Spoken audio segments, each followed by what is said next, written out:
yéen ñi di jàng alquran dee leen tawassul ak ñaan aayam yi lépp loo ci ñaan boo sellalee daal di ko am.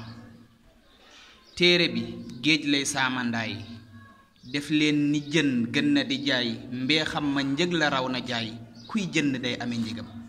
te alquran la kenn amul lu mel ni moom te kenn xamul looy ñeexe waaju ko amul te am ko ràmm di njëgam.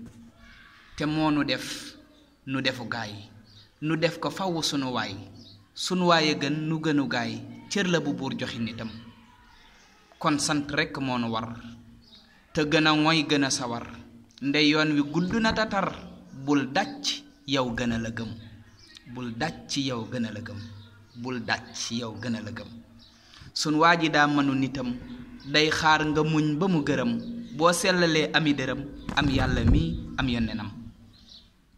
yàlla na nu bokk ci ñoñam mosi lalam ñamu ñamam sun xol yi fees ci am ndoxam ëllëg nu tàbbi ca këram.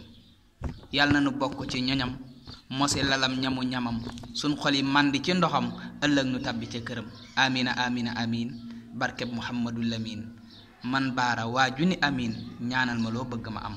waaleykum salaam wa rahmatullahi wa barakatuh. Mamadou Lamine Bara Gaye Abou Mariam.